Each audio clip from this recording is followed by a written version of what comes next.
It's a part of existence. This is a part of these biblical stories of angels and devils. That's what they're really talking about. They're talking about these interdimensional beings. We need to be honest. The world is a lot stranger than what we think it is.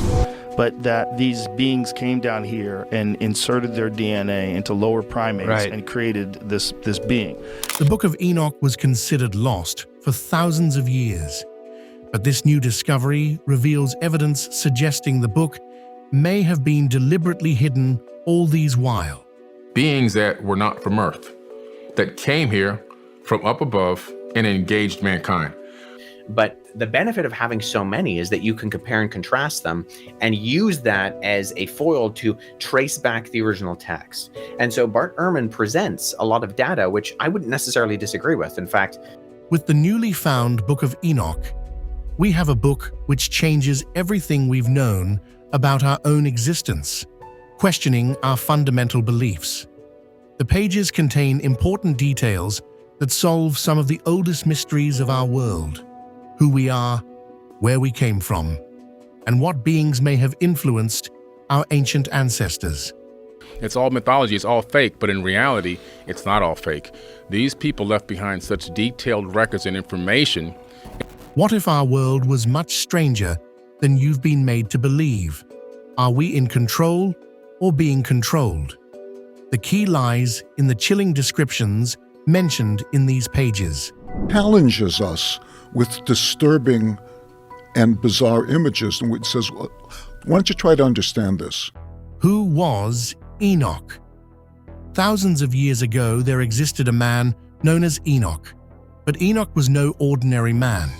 He had a unique relationship with God and a connection that can be easily traced back to the first man, Adam. Not only was his life a remarkable account that revealed many hidden truths to mankind, but the mystery surrounding his disappearance was also anything but ordinary. The biblical accounts available to us today narrates how Adam became the first man on earth. The first thing you should note is there are two early Enochs mentioned in the Bible. The first one is the son of Cain, the firstborn son of Adam and Eve, who is well known for his encounter with his brother Abel. However, Adam gave birth to other sons and daughters. One of them was Seth, from whose lineage the second Enoch and other righteous descendants like Noah were birthed. Seth had a son named Enos, who gave birth to Canaan. Canaan was the father of Mahalaleel, who fathered Jared, the father of Enoch. That makes Enoch the great-great-great-great-grandson of Adam, and connects him to a line of men known for their faithfulness to God. Worthy of note is that Enoch gave birth to a son named Methuselah. That's right, the popular Methuselah, who ended up being the longest living human after living for 969 years, according to biblical accounts, especially Genesis 5, verse 26. Enoch was also the great-grandfather of Noah, who was ordered to build an ark prior to the great flooding. At the age of 365, Enoch departed the face of the earth, but it was not due to his death. Instead, he ascended to the heavens, as seen in the Bible in Genesis 5, verse 24. Enoch is one of the only three people in the Bible to undergo this phenomenon, with the others being Jesus and Elijah. The only difference is that Jesus resurrected afterwards. Enoch and Elijah did not.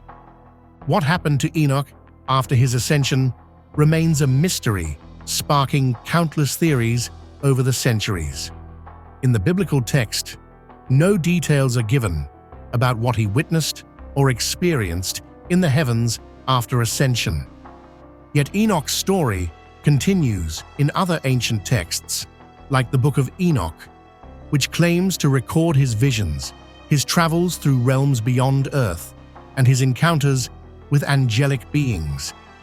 In these writings, Enoch is portrayed as a prophet, a visionary who glimpses secrets about the structure of the universe, the workings of divine beings, and the fate of humanity.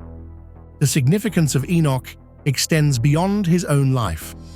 These legacies, prophecies, and supernatural encounters makes Enoch one of the most intriguing figures in biblical lore.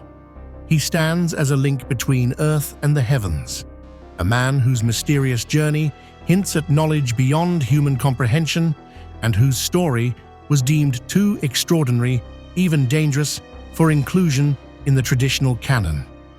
The Book of Enoch. As Paul says to Timothy, all scripture uses this Greek word theopneustos, God breathed. When we're talking about the canon of scripture, we're talking about those books. The Book of Enoch is an ancient religious text that was first recorded in Hebrew or Aramaic.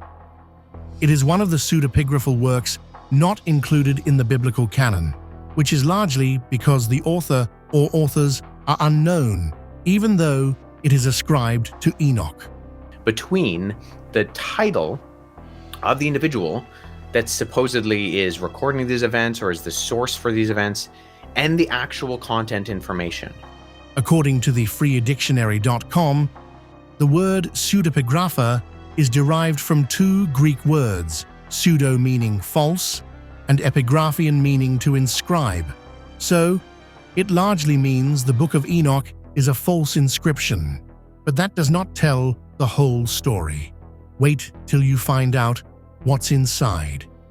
The book details the life, journeys, spiritual, and physical experiences of Enoch, the seventh patriarch in the book of Genesis. Most of the time, people who talk about the Book of Enoch are referring to the first Enoch, but there are 3 books of Enoch, including Second Enoch and Third Enoch. Second Enoch is also called the Book of the Secrets of Enoch, while Third Enoch is known as the Hebrew Book of Enoch. Both the second and third books were written long after the first one. The full copy we have of First Enoch is from the 15th century, and it's in Ethiopic.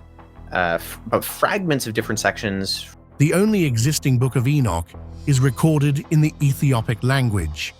That may have something to do with why the Ethiopian Orthodox Church and the Eritrean Orthodox Church consider the Book of Enoch to be canonical. Outside them, no other denomination is known to accept the Book of Enoch. Wow, have we been hidden? Are these books hidden from us? Is Enoch supposed to be in the Bible and we're really supposed to have it? So Originally part of the Jewish apocalyptic literature, the Book of Enoch reveals hidden divine knowledge about the creation of our world and how the cosmos is overseen. What makes the Book of Enoch more intriguing is that unlike any other ancient text, it discusses not widely known realms and events with extraordinary detail. The book touches on Enoch's journeys through the heavens, where he encountered angelic beings that revealed more hidden knowledge about our world and the heavens to him. One of the topics contained in the book is the story of the Watchers, angelic beings who were sent to watch over humanity, but instead fell from grace, descending to earth and becoming entangled with the mortal world. The Book of Enoch reveals secrets of the universe, the movement of the stars, the essence of life itself. These revelations, if real, could redefine our understanding of ancient civilizations and even our place in the cosmos. However, there is a need for caution. Some believe the book was hidden intentionally, its knowledge too dangerous to be unleashed. The knowledge acquired through the journeys of the Watchers already showed how too much knowledge can be a curse by causing mankind to stray from the divine path. This book is not just a story of one man's journey. It's a chronicle of interactions between humanity and beings beyond our understanding. A large part of the book is believed to have been written in the Hellenistic period of Judaism. That is the period between the 3rd century BC and 3rd century AD. First, Enoch compiles several works divided into 5 distinct parts, with each one believed to have been written at different times by different authors. Most of the book is apocalyptic, and the oldest part, titled Apocalypse of Weeks was written before the Maccabean uprising against the Seleucids in 167 BC. As for the rest of the book, the period they were written in is not clear, but they contain themes surrounding astrology, astronomy, cosmology, and so on. In the year 1947, the first Book of Enoch was discovered among the Dead Sea Scrolls. With this newly discovered version of the Book of Enoch, we're left to wonder if we are ready for the truths that the Book of Enoch reveals. Could the book reveal new knowledge that helps us advance science, our understanding of the universe, or could it be one that causes us to question everything and drives the world into chaos? The book and Enoch in different faiths. You know that Enoch was a real powerful man because he's talked about in the Bible, yet his book is not in the Bible. Enoch and his book are acknowledged in multiple religions. He is regarded as an important figure in Judaism, Christianity, and Islam, but the book is less accepted, probably due to the uncertainties surrounding its authorship. For instance, in Judaism, Enoch is seen as a righteous man and a prophet who walked closely with God. His brief mention in the Hebrew Bible has led to his portrayal as a unique figure, blessed with divine favor. The Book of Enoch, however, is not part of the Jewish canonical scriptures. Still, it has had a notable influence on Jewish mysticism, particularly in Kabbalistic texts, which explore themes of heavenly journeys and interactions with angels. The Book of Enoch also contributed to Jewish apocalyptic literature, inspiring other non-canonical writings that delve into cosmic battles, divine realms, and the end times. Christianity has a complex relationship with the Book of Enoch. Early Christian communities, especially those in the first few centuries AD, highly regarded the Book of Enoch.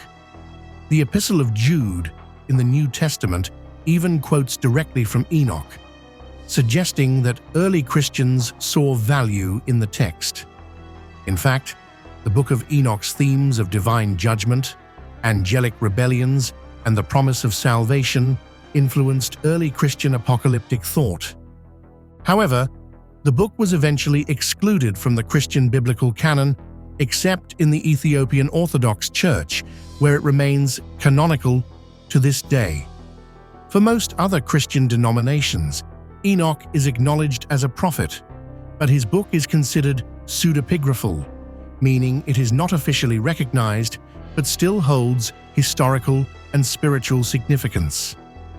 The divide between accepting the book and Enoch himself is clearer in Islam.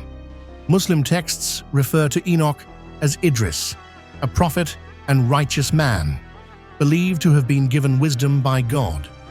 Islam says he was blessed with knowledge of astronomy, writing, and other sciences. The Quran mentions Idris briefly in chapter 19, verses 56 and 57, stating that he was a truthful man and a prophet, and that he was raised to a high station. This aligns with the concept of Enoch's ascension into heaven, but it may not be as popular as Jesus' ascension. Enoch is a man who bridges various faiths, and that alone makes him an important man in the history of mankind. Even in non-Abrahamic religions, you'll find traces of mentions of Enoch and how his life has helped to reveal important details of mankind's existence. Themes in the Book of Enoch. The Book of Enoch is a complex and multi-layered text that delves into profound and mysterious themes through its exploration of celestial beings, visions, and prophecies. Divided into 5 distinct sections, each part reveals different aspects of Enoch's life, his divine encounters, and the deeper mysteries of the universe.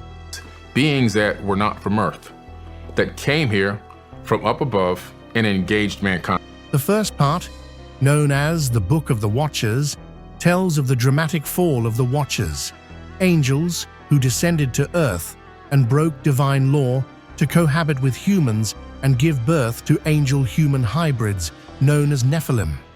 This section sets the stage for many of the book's core themes, including the consequences of forbidden actions, the nature of divine judgment, and the balance between good and evil.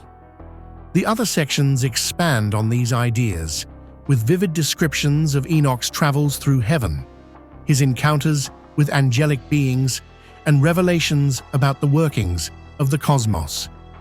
In the Book of Parables, an astronomical book, Enoch experiences visions and dreams that reveal hidden truths about celestial cycles and the role of heavenly beings in maintaining divine order. The Book of Dream Visions presents further prophecies about humanity's fate, while the Epistle of Enoch offers guidance and warnings about righteousness and the end times. And so he got taken away from Earth, and he then describes the shape of the Earth, the size, the color, everything from space. A gigantic blue glowing sphere. The teachings and revelations in the chapters of the Book of Enoch were inspired by his ascension into the heavens. This once lowly servant rose as high as 10 heavens, witnessing remarkable experiences that serve as the basis of his book. Supported on an angel's wings, Enoch ascends beyond the clouds and skies to a sight never before seen by any human.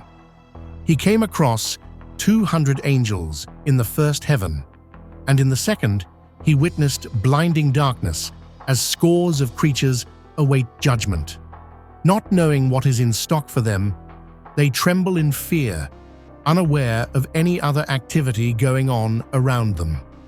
The angels with Enoch explain that these are prisoners that have disobeyed the commandments of their Lord and are about to face a dismal fate. On the next heaven is a beautiful light highlighted by the evergreen tree of life. He felt eternal bliss in this heaven, referenced by Jewish writings as the Garden of Eden, taken care of by 300 angels. He learns that this magnificent domain is reserved for those who live a righteous life, those who uphold justice and avoid all forms of unrighteousness, those who praise their Lord, feed the poor, and are good to fellow humans. After this remarkable garden of divine enjoyment comes a tormenting area of darkness and fire.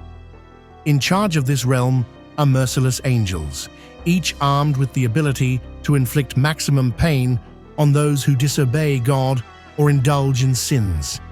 Those who will inherit this kingdom of torment include people who steal, lie, envy, exploit, and practice forbidden acts like violence, immoral acts, magic, and sorcery.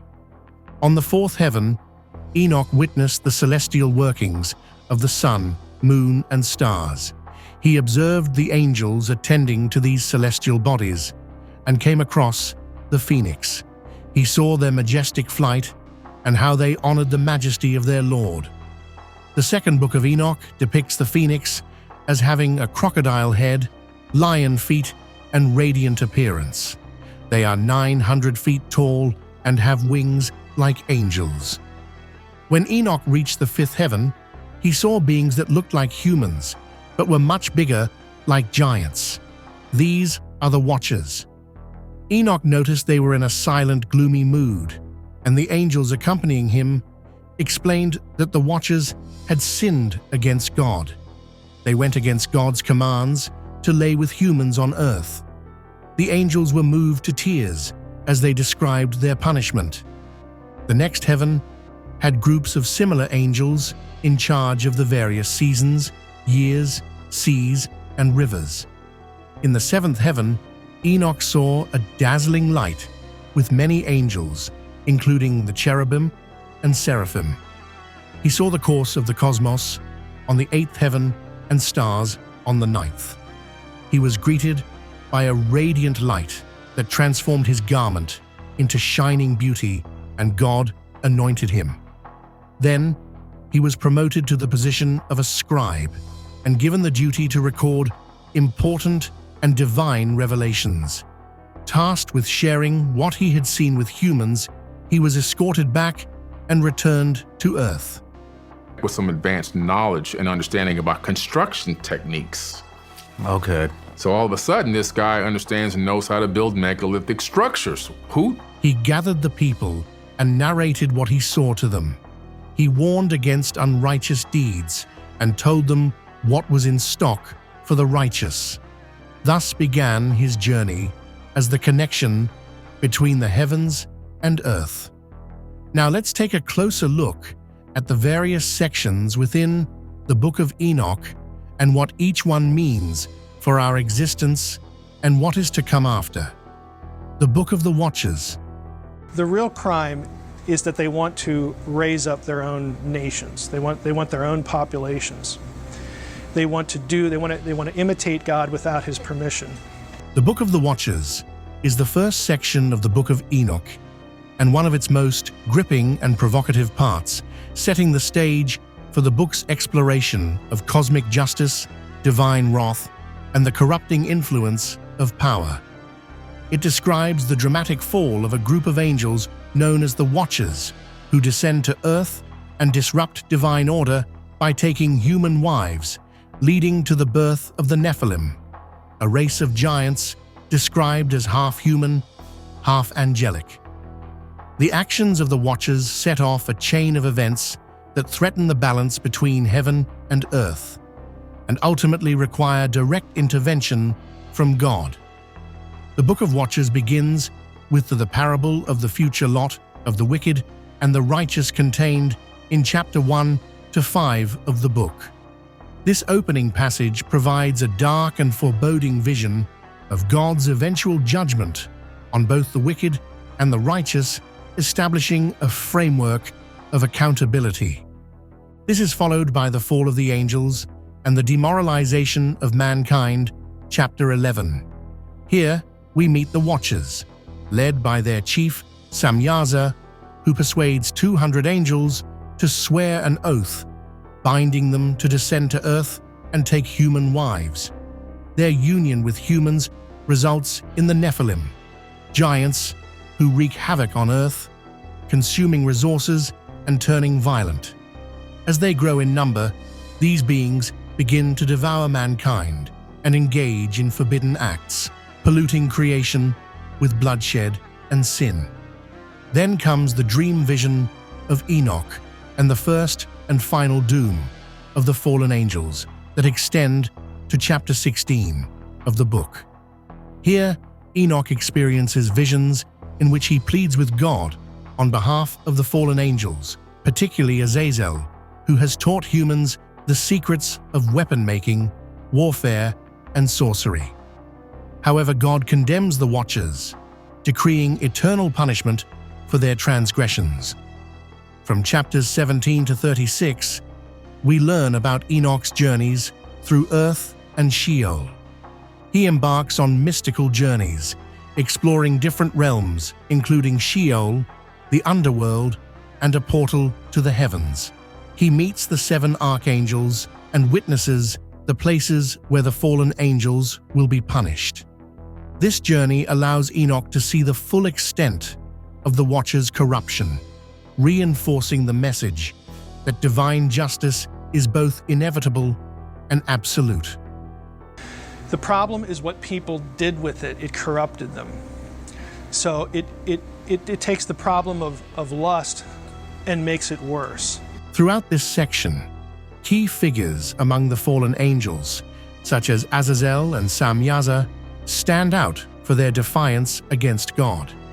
Azazel, in particular, is blamed for teaching humans forbidden knowledge, leading them astray by introducing them to weapons, magic, and vanity.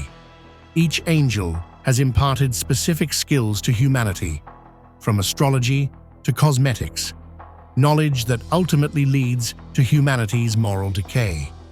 The consequences of these actions unfold in a series of divine judgments.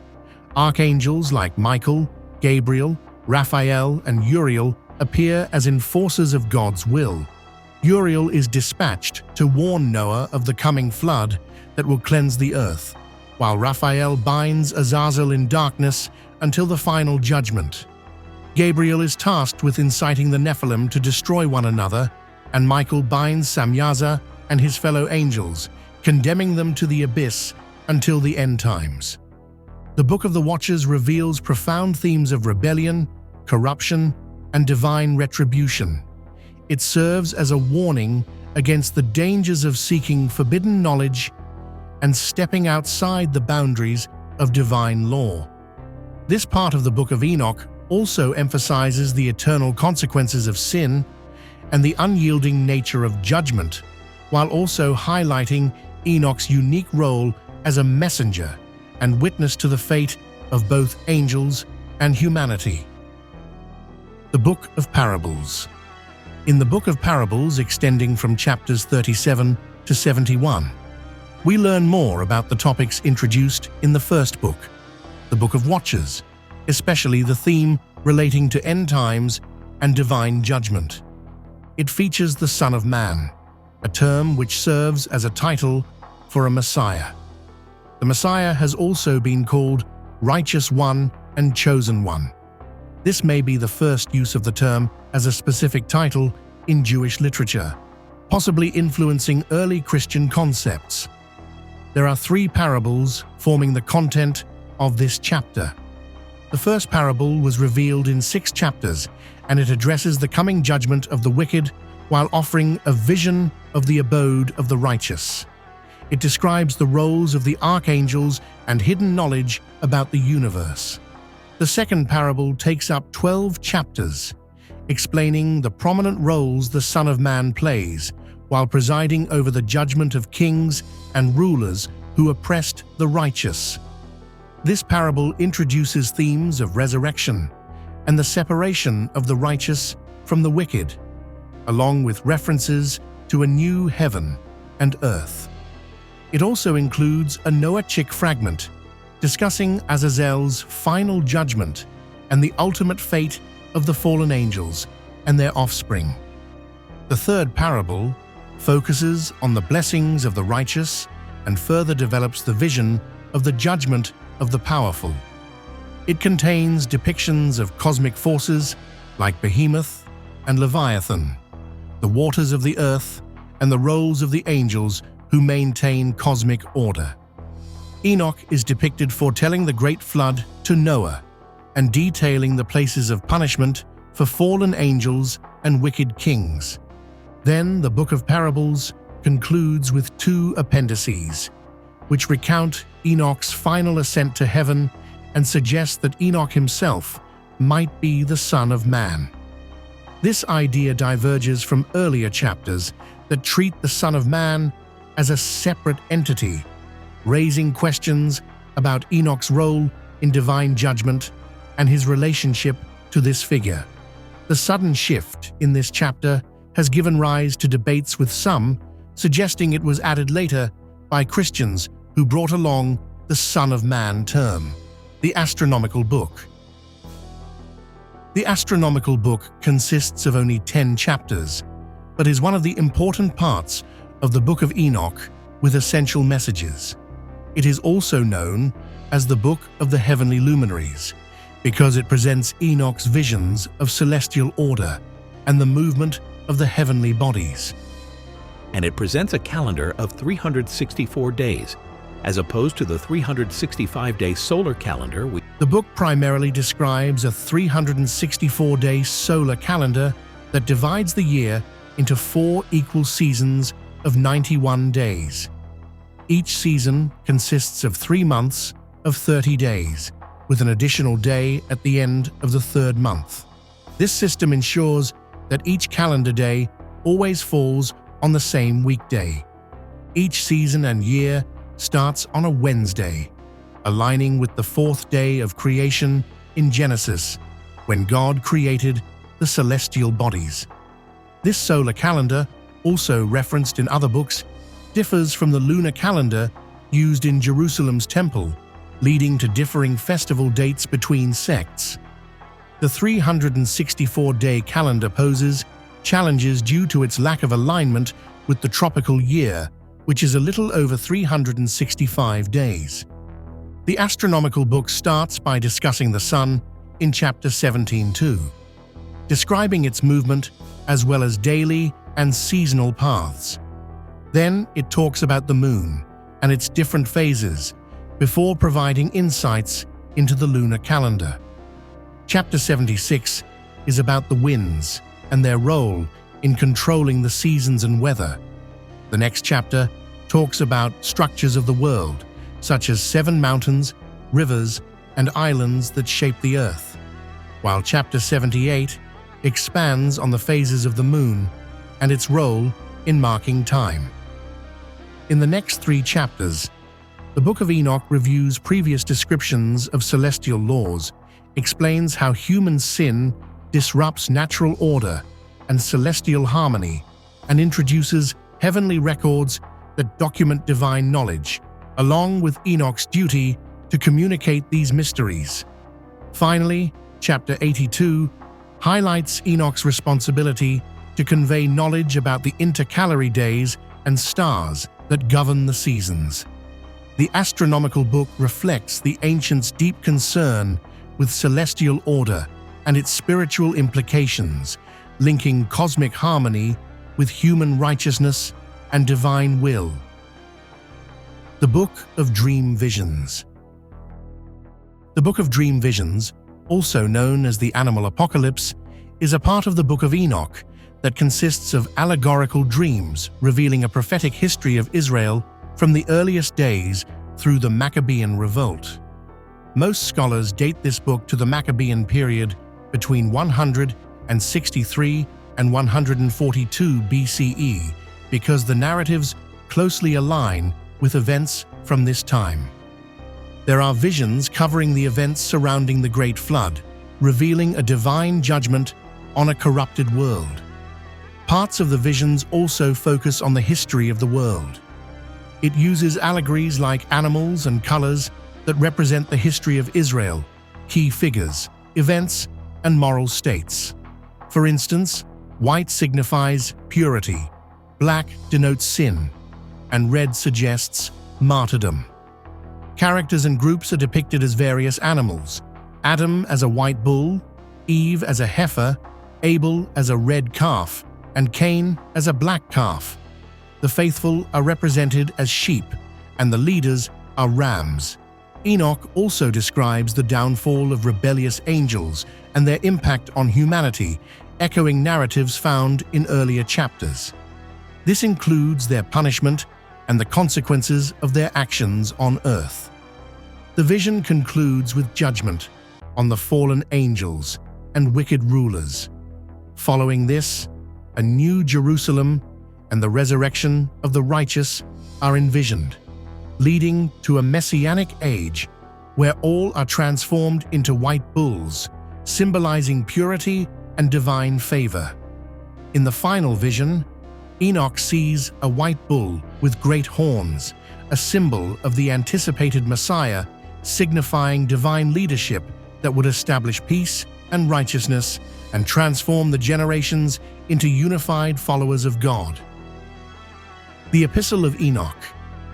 The Epistle of Enoch is a section within the Book of Enoch that is often seen as a distinct collection of teachings and visions. It contains multiple subsections that have been attributed to different times and may have been compiled by a later editor. Each part emphasizes different elements of righteousness, judgment, and divine wisdom, contributing to the rich theological landscape of early Jewish thought. One of the subsections is known as Apocalypse of Weeks, and it divides history into 10 periods, with 7 of them representing past events, while the final 3 predict future occurrences.